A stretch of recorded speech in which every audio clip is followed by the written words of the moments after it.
And we are back with the Chosen Journey, Big Money Grip, Steve Carsey, Chosen Lawyer. And last week we talked about David Stearns and stepping down from the Brewers to go and assess life. Well, Steve, we're gonna keep the next couple of chapters, and we're gonna talk this week about a manager and GM that are coming back, much to the chagrin of some fans, and that is, of course, your old team, the New York Yankees.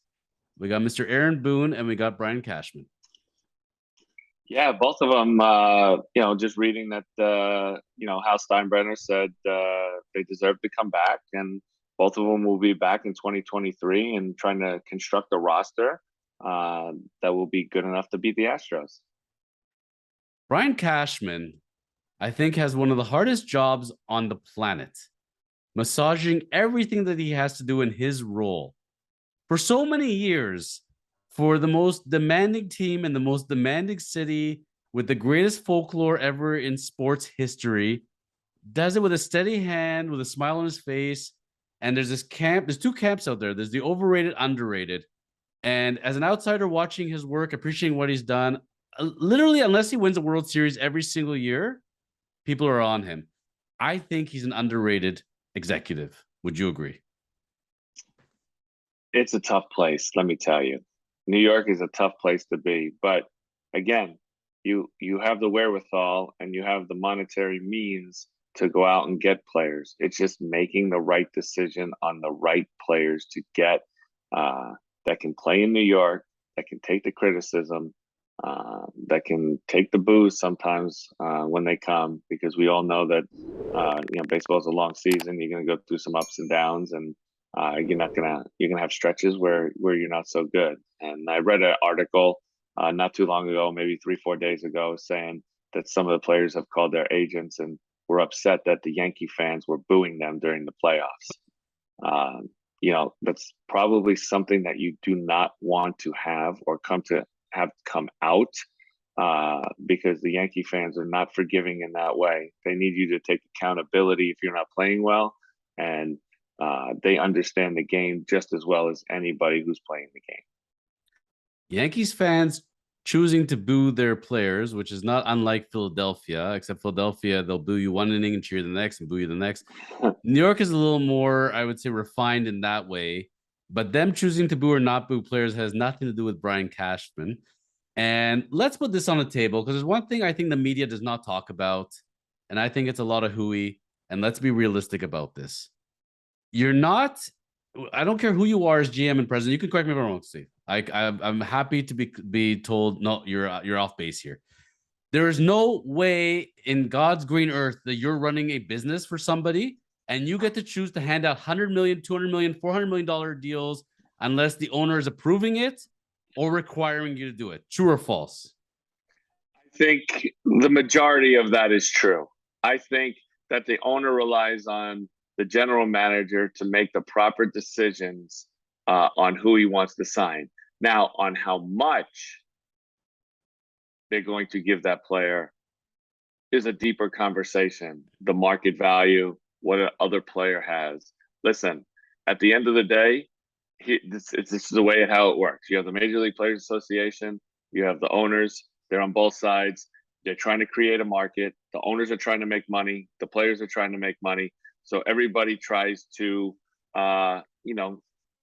develop the market of what that position will cost owners with the numbers that they put up. So, for example, Max Scherzer making $43.5 million, right? Okay. So at the end of the day, a free agent like Jacob deGrom is going to want to beat that, or his agent is going to want to beat that and make $44 million a year or $45 million a year and set a new market high. Then if somebody has numbers better than Jacob deGrom, which will be hard to do, but it will be somebody probably that comes along that has that kind of stuff and does that, they'll try to set the market and become a $47 million player. And the game grows, the players grow, the owners grow, everybody makes money, but it's got to be, something where I think that is a discussion and a deep discussion with the owner of the club and the GM when they're signing players. I mean, if you think about it, Jacob deGrom probably going to sign a 3-year, $135 million deal. That's my guess. And if you market that out, I think that comes out to $45 million a year. So he'll set a new record and a new market, and that's just the way the game works. And the money coming into the game with TV revenue, ticket revenue, all of that is taken into account. The owners will never open up the books during negotiations because they don't want the players to know how much money they actually do make, because then the players will ask for a little bit more money, right? And that's just the way it works. I don't want to work for you for $10 when I could work for you for $35 if that's what the going rate is for the job that I do. So at the end of the day, you are correct.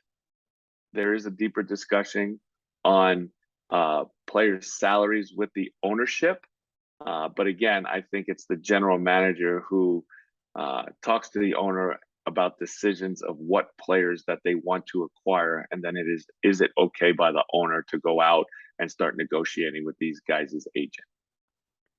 There's this image out there as fans that we hear from the media, we watch, and we try to understand it. Because if we take New York, for example, and without us sitting in the room with them, is this Hal Steinbrenner waking up in the morning and saying, by golly, we're going to be getting Jacob deGrom, and calling Brian Cashman and saying, Brian, get on the horn with his agent. You're going to get deGrom over here, and here's how much you're going to pay him.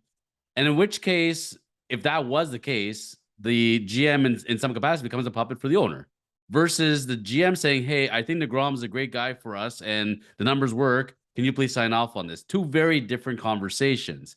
And Yes. I'm not saying that's in the case with the Yankees, but where you have a case where a GM gets fired because of a couple of really bad contracts, which were the owner's decisions, and you as GM comes and say, you know what, I don't really love this. Are you sure you want to go in this direction? No, I'm the owner. It's my team. It's my money. You're going to do this. How do you fire a guy for your decisions? But do you know that it's the owner's decision? Maybe the general manager says, hey, let me call deGrom's agent. I think he's a good fit for us. It's going to cost us a little bit. Then they have a deeper conversation, and that general manager talks the owner into that contract. That contract doesn't work out so well. And now the general manager's on the hook, even though it's not his money. So there needs to be a really good relationship between whether it's the president of baseball operations or the general manager who is making these decisions with the ownership group, when that decision is made. Like, I would love to sit in the room and understand. Like, one thing I can go back, I wish I had recorded this so I can play it back, because I would take a lot of pleasure in it. The two signings in recent history, without getting into their personalities or anything like that, when I heard the Trevor Bauer contract and the Anthony Rendon contract, respectively, the Dodgers and Angels, I said, you got to be joking me. These are going to end really badly for a lot of reasons. And sure enough, they did. And I'd love to have known how much of that was owner and how much was that GM. But I think at the end of the day, because of the relationship, as a GM, I mean, you're kind of damned if you do, damned if you don't. If you come in and say, it's not my fault, I had a terrible owner and they made me do this, I don't think any owner is going to want to hire them, because he's not speaking well of his previous employer, right? So you're kind of in a really tough bind. Yeah, it's a tough bind, but you got to understand you're not the only one going after this player. If you're making a trade, then you got to talk to the owner about what that guy's salary is at that particular time, what it's going to cost next year or the year after if you still have control of that player. But when you're a free agent and the agent's calling you, the agent's playing the game too. The agent's saying, hey, I got the Dodgers on the other line. They're giving me 3 years and 135 million. I need you to do a little bit better than 3 and 135 if you want him to come to your team. And then the GM brings it back to the owner and says, hey, I know we're at our limit with 3 and 145 for deGrom, and using him as an example. We might have to go 3 to 150. And then if they agree to 3 to 150, the Mets, what do you think the agent's going to do? You're going to go back to the Dodgers and say, hey, I got 3 for 150. He won't tell him the team who it's coming from. He goes, I got 3 for 150. And this is where the relationship between agents and guys in the front office, they're not going to lie, because once they become liars, then the relationship, they'll never sign another free agent with that team again, because they won't trust the agent. So then the agent goes back to the other team, say it's the Dodgers, and he says, hey, we got a deal for 3 for 150 from somebody. Like, deGrom's interested in you guys, but you with the tax issue in California, you're going to have to get up to three to 155, 3 to 160 for him to sign with you guys, and then it'll be up to that GM to go to the Dodgers owner, say, hey, I know they have this. We got to get here. Do we want to do this? And then the decision needs to be made. And then again, then the agent will go back to the Mets and say, if the Dodgers agree to 3 for 155, he'll tell the Mets GM at the time, whoever it is, hey, we got 3 for 155.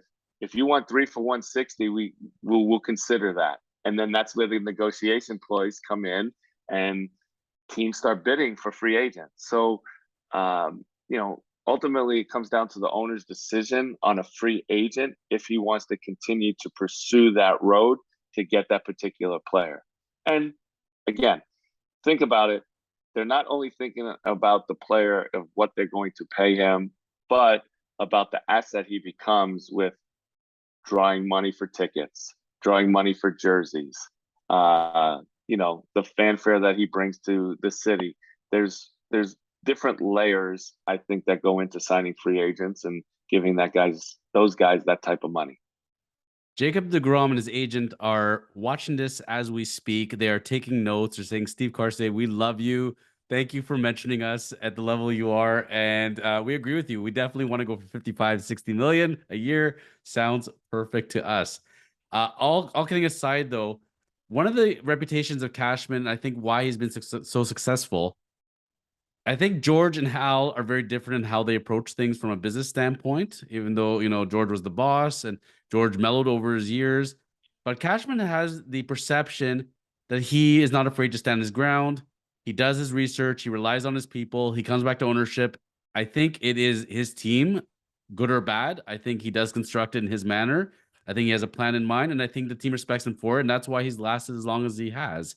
And the teams he's put together with the budget still, I mean, you think about the DJ LeMahieu's of this world and Matt Carpenter's, he finds still those diamonds, and good on him. And I think he's been very great at what he's done. And it's kind of like also the devil you know versus the devil you don't know. He's been steady. He's not the one booing the players. He's not the one actually out there on the field. He's not making the in-game decisions. He's done what he has to do. He has to provide a steady team with lots of backups and superstars and good fits. And I think he's doing that day year in and year out. So I was not surprised to hear that he was coming back at all.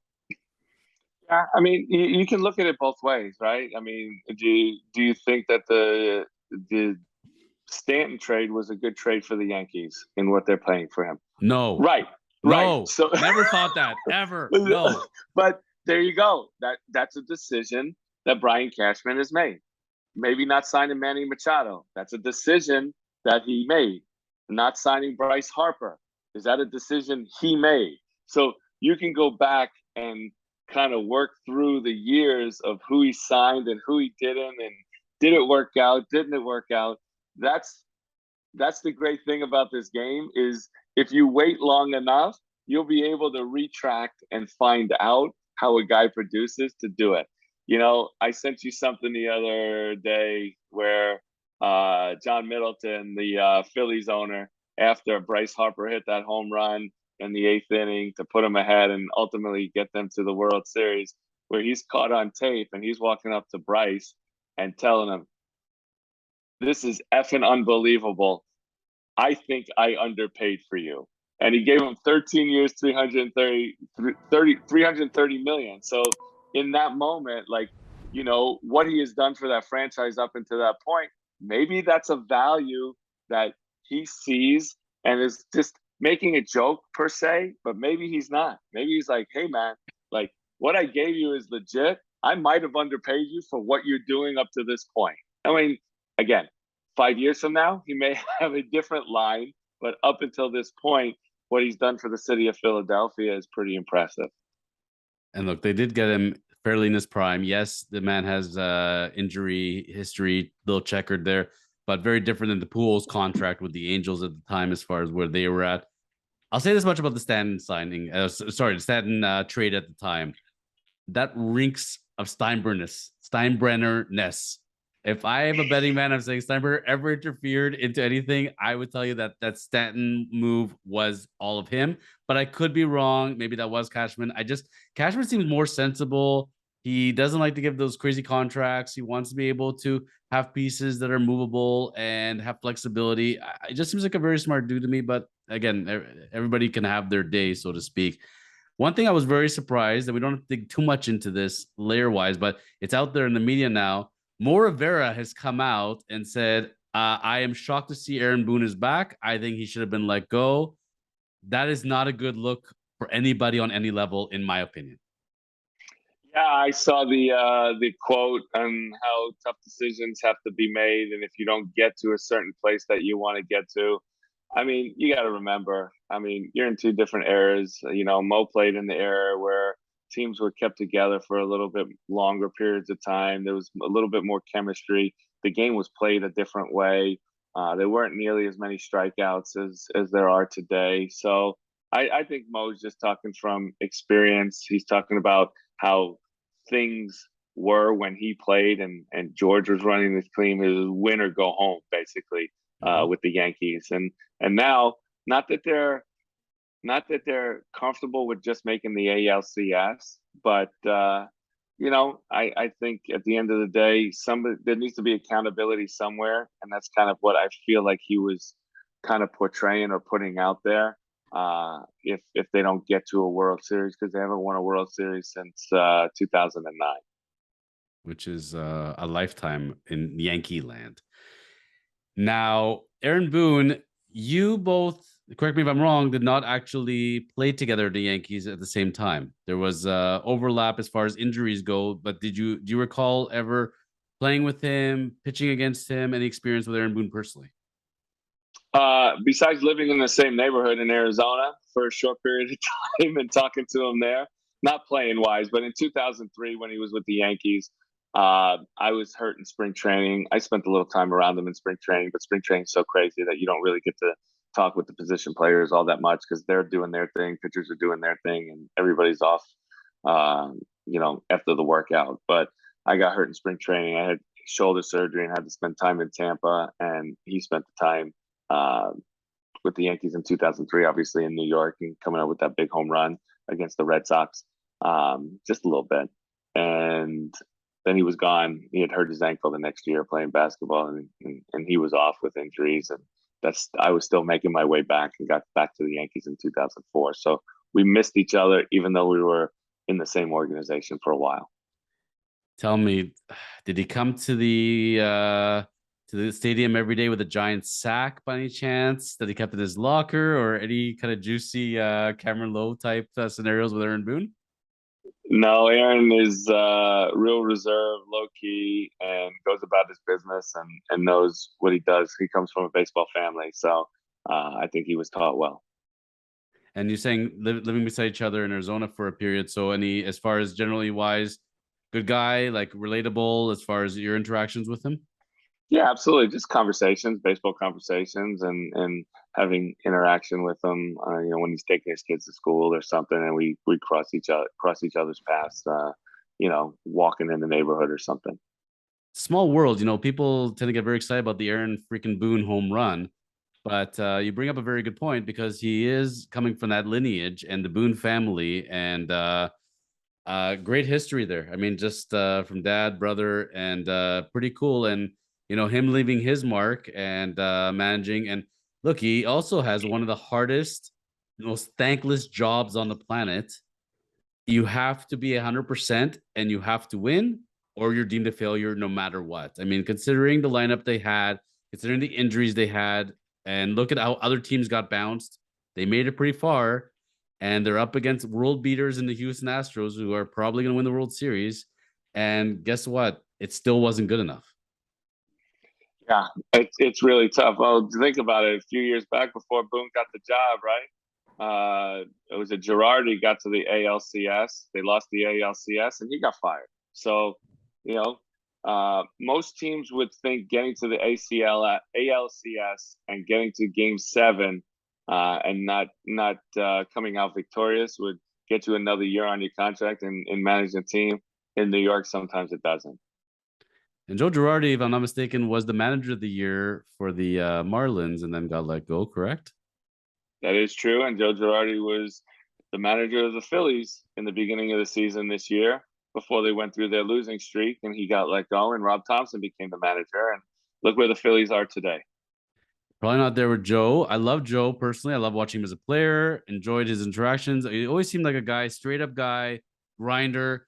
But he's also one of those old school guys that like would pull you up against the dugout wall and say, get it going, you know. And like I don't think that approach works much anymore, Yeah, I unfortunately. mean, you definitely have to adapt and find the approach for each individual player. There's some guys you can kind of get on and it motivates them, and then there's some guys you get on and then they crawl into a hole. So like sometimes motivating a certain guy in a certain way just doesn't work for that particular individual, where it might work for somebody else and you'll get the most out of them. So it's just one of those things where it's a different era of baseball and the way you have to approach players.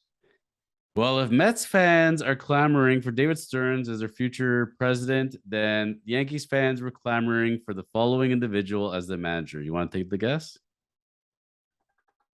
Uh, Social no, media. I don't want to Vic. take a guess. Who does social media have as the next heir apparent to Aaron Boone?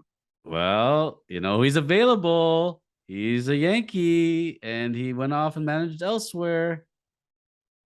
Who is it? Donnie Baseball, baby. Don Oh, Mattingly. Donnie They Baseball. are clamoring for Donnie. Donnie, this is perfect. You got out of Florida. You need to come home. Donnie, we want you. The Yankees fans absolutely want to see Don Mattingly back. Great reputation as a manager, fantastic guy. But that being said, they have a manager of their own. They're happy with him. So I think the Yankees fans are going to have to wait a little while longer to see if Donnie will come back. And in fact, there's rumors, which we'll talk about next week, that Donnie may end up somewhere else altogether.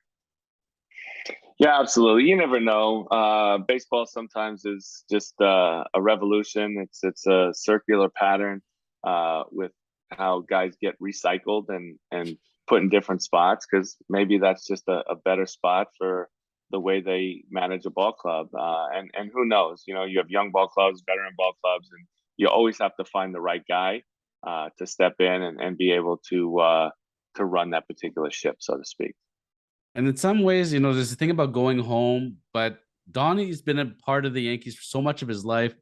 I don't know in my heart, without knowing the guy, and I don't know how well you know him, I don't know if he wants to come back to New York. I don't know if he wants to be the manager there and deal with the pressure cooker and the media and the fans. Not sure. Have you had any interactions with him in general you could speak of? No, I can't. I mean, he was the hitting coach the 1 year when I was there, but ultimately, again, it's been so many years since he's been in New York and he's been a coach, and then he's gone and done stuff elsewhere with the Dodgers and the Marlins. So, he's had veteran ball clubs, he's had young ball clubs, and I think Donnie's just going to have to do the same thing that David Stearns is doing, that we talked about. Is he's taking some time, right? And now he'll have to figure out his next move and what may be the best spot for him uh, to to to kind of slide into and work well for him. We're gonna cut and paste this message, and it's almost the car say message now. Taking time from the grind, spend time with the family, and explore some other interests. I love that. This is what everybody should say when they walk away from their positions in life. Yeah, absolutely. I mean, the opportunity, if the opportunity presents you to be able to do that for whatever reason, and you can take a breather, um, I'm all for it. I think that if you run yourself into the ground and you don't enjoy life uh, for what you have, then ultimately you're not going to be happy. So we all want to be happy. We all need to be happy, and what makes you happy is what you need to do. And part of I can tell you in the little folklore is I'm writing a book right now that one thing that scares me is I think a lot of people don't want to be happy. I don't think they realize what makes them happy. And one of the things when I see unhappy people, Steve, I come to them in their life journeys and I tell them, okay, so you're unhappy with your life right now. Let me ask you, if I can give you the perfect life right now, I can give you the chosen life, you can do whatever you want. What will make you happy? When they can respond, I don't know, that's very concerning to me because if you could have what you think you need and want and you don't even know what that looks like, then nobody can help you. You got to have that end game in mind. And if not, take time from the grind, spend time with the family, and go pursue other interests. But Absolutely.